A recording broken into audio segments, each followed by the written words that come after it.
Direct second year diploma पॉलिटेक्निकचे CAP round 2चे form सुरू झाले आहे। तर कॅप राउंड 2चा फॉर्म कसा भरायचा हे आपण या व्हिडिओमध्ये बघणार आहे। तर व्हिडिओ शेवटपर्यंत बघा, कारण संपूर्ण ज्या यामध्ये सांगितलेल्या अपडेट आहे ह्या तुम्हाला महत्त्वाच्या राहणार आहे। तर सर्वप्रथम तुम्हाला साईडवर यायचं आहे। साईडवर आल्यानंतर तुम्हाला कॅन्डिडेट लॉगिनला क्लिक करायचं आहे आणि सर्वप्रथम लॉगिन करून घ्यायचं आहे।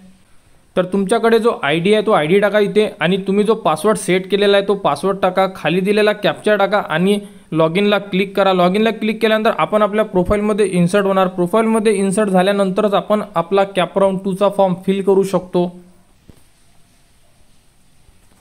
लॉगिन केल्यानंतर आपल्यासमोर बघा इथे status of confirmation online option form for CAP round 2 तर अजूनपर्यंत कन्फर्म केलेला नाही आहे, म्हणजे अजूनपर्यंत फॉर्म फिल केलेला नाही आहे। तर आता आपण हा फॉर्म फिल करणार आहे। तर त्यानंतर सर्वात खाली यावं लागेल, स्टार्ट फिलिंगचा ऑप्शन दिलेला आहे, इथे आपल्याला क्लिक करायचं आहे। स्टार्ट फिलिंगला क्लिक केल्यानंतर सर्वप्रथम आता तुम्हाला जी ब्रँच पाहिजे आहे ती ब्रँच तुम्हाला इथून सिलेक्ट करणं आहे। आता तुम्हाला कोणती ब्रँच पाहिजे तुम्ही एकदा चेक करा। यामध्ये संपूर्ण ब्रँचेस दिलेला आहे। मला इलेक्ट्रिकल ब्रँच पाहिजे आहे, इलेक्ट्रिकल पॉवर पाहिजे आहे आणि मला फक्त दोनच ब्रँचमध्ये प्रवेश घ्यायचा आहे। तुम्हाला कोणत्या ब्रँचला प्रवेश घ्यायचा आहे तुम्ही चेक करू शकता। ती ब्रँचेस तुम्ही सिलेक्ट करा। सिलेक्ट केल्यानंतर सर्वात खाली यावं लागेल। यामध्ये तुम्हाला जे कॉलेजेस आहे म्हणजे इन्स्टिट्यूट आहे हे कसे पाहिजे आहे, गव्हर्नमेंट पाहिजे आहे, गव्हर्नमेंट एडेड पाहिजे आहे, अनएडेड पाहिजे आहे किंवा युनिव्हर्सिटी मॅनेज पाहिजे आहे। तर मला गव्हर्नमेंट चालेल, गव्हर्नमेंट एडेडसुद्धा चालेल आणि अनएडेडसुद्धा म्हणजे जे प्रायव्हेट कॉलेज आहे हे सुद्धा चालणार आहे। त्यानंतर ऑटोनॉमस आणि नॉन ऑटोनॉमस दोघांना पण क्लिक करणं गरजेचं राहणार आहे। त्यानंतर तुम्ही मायनॉरिटी आहात का, जसं की बुद्धिस्ट, जैन, शीख, मुस्लिम या प्रकारे मायनॉरिटी जर तुम्ही फॉर्ममध्ये घेतली असेल तरच तुम्हाला मायनॉरिटीला क्लिक करा, अदरवाईज नॉन मायनॉरिटीला क्लिक करा। तर यामध्ये तुम्हाला रिजन दिलेलं आहे अमरावती, त्यानंतर छत्रपती संभाजीनगर, मुंबई, नागपूर, नाशिक, पुणे यामधून तुम्हाला कोणत्या रिजनला प्रवेश घ्यायचा आहे तुम्ही रिजन वाईज सुद्धा कॉलेजेस चेक करू शकता किंवा ज्या रिजनला तुम्हाला क्लिक करा, रिजनला क्लिक केल्यानंतर तुम्हाला त्या रिजनचे कॉलेजेस ॲटोमॅटिक क्लिक होईल किंवा तुम्ही डिस्ट्रिक्ट वाईज सुद्धा क्लिक करू शकता। आता मला फक्त आणि फक्त अमरावती डिस्ट्रिक्टला जर प्रवेश घ्यायचा असेल तर मी फक्त अमरावती सिलेक्ट केलेली आहे। त्यानंतर बीड पाहिजे असेल तर बीड करू शकतो, जालना, लातूर अशा प्रकारे तुम्ही इथे क्लिक करू शकता। मी फक्त अमरावती कॉलेजेस सिलेक्ट करणार आहे। तर यामध्ये फक्त अमरावतीला क्लिक केलं आणि त्यानंतर सर्वात खाली यावं लागेल। वर दिलेली इन्फॉर्मेशन तुम्हाला संपूर्ण चेक करणं आहे, ब्रँच, त्यानंतर ऑटोनॉमस, मायनॉरिटी आणि त्यानंतर कोणत्या डिव्हिजन आणि कोणत्या रिजनला प्रवेश घ्यायचा आणि त्यामधून कोणकोणत्या डिस्ट्रिक्टला तुम्ही स्पेशलसुद्धा क्लिक करू शकता आणि त्यानंतर सेव्ह अँड प्रोसीडला क्लिक करा। सेव्ह अँड प्रोसीडला क्लिक केल्यानंतर आपल्यासमोर संपूर्ण ऑप्शन उपलब्ध होईल, तुम्ही बघू शकता।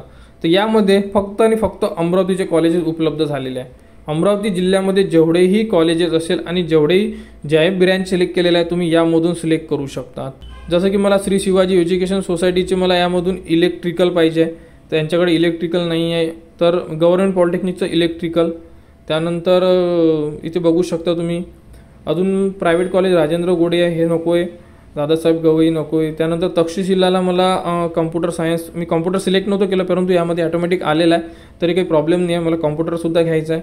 त्यानंतर इथून मी इलेक्ट्रिकल, फक्त मला 3च ब्रँच घ्यायच्या आहे तर मी याला 3 ब्रँच सिलेक्ट केलेल्या आहे, म्हणजे 2 कॉलेजला 1 ब्रँच आणि एका कॉलेजला 1 ब्रँच, तर माझे 3 ऑप्शन सिलेक्ट झालेले आहे। त्यानंतर मी सेव्ह अँड प्रोसीडला क्लिक केलेलं आहे। सेव्ह अँड प्रोसीडला क्लिक केल्यानंतर माझ्यासमोर संपूर्ण ऑप्शन उपलब्ध होईल।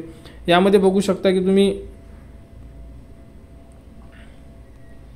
3 ऑप्शन सिलेक्ट झालेले आहे। जर तुम्ही मोबाईलवरून फॉर्म भरत असाल तर मोबाईलवरून तुम्ही प्रिफरन्स लावू शकत नाही, म्हणून प्रिफर करा की तुम्ही लॅपटॉप किंवा कम्प्युटरवरून फॉर्म भरणार, कारण त्यामध्ये सेफ असतात आणि त्यामध्ये तुम्ही संपूर्ण जी माहिती आहे ही प्रॉपर चेक करू शकता आणि जे सिरीज आहे 1 2 3 4 ते सुद्धा तुम्ही तिथे मूव्ह करू शकता। मोबाईलमध्ये ह्या गोष्टी होणार नाही आहे। तर बघा मी अशा प्रकारे 3 कॉलेजेस सिलेक्ट केलेले आहे। यामध्ये सर्वप्रथम गव्हर्नमेंट आणि त्यानंतर तक्षशिला आणि त्यानंतर सुद्धा तक्षशिला अशा प्रकारे 3 कॉलेजेस सिलेक्ट केलेले आहे। तुम्ही प्रिफर करा की हा फॉर्म तुम्ही तुमच्या लॅपटॉप किंवा कम्प्युटरवरून फिल करणार। जर तुम्हाला खूपच अडचण असेल तुम्ही जवळच्या सायबर कॅफेला जाऊन सुद्धा हा फॉर्म फिल करू शकता, असं काही नाही। आणि त्यानंतर तुम्हाला हे कॉलेजेस सिलेक्ट केले, 3 कॉलेजेस मला सिलेक्ट केलेले म्हणजे 3 ऑप्शन मी सिलेक्ट केलेले आहे। आणि यानंतर आता मला इथे टाकायचा माझा पासवर्ड तो जो मी लॉगिनच्या वेळेस यूज केलेला होता। इथे पासवर्ड टाका आणि कन्फर्म करा। कन्फर्म केल्यानंतर तुमच्या मोबाईलवर एक OTP येईल, तो OTP आपल्याला इन्सर्ट करायचा आहे आणि फायनल सबमिटला क्लिक करायचा। फायनल सबमिट झाल्यानंतर तुमच्यासमोर एक प्रिंट येईल, त्यामध्ये तुम्ही भरलेले संपूर्ण कॉलेजेस तुम्हाला उपलब्ध करून दिलेले राहील। त्याची प्रिंट काढून तुम्ही स्वतःजवळ ठेवू शकता।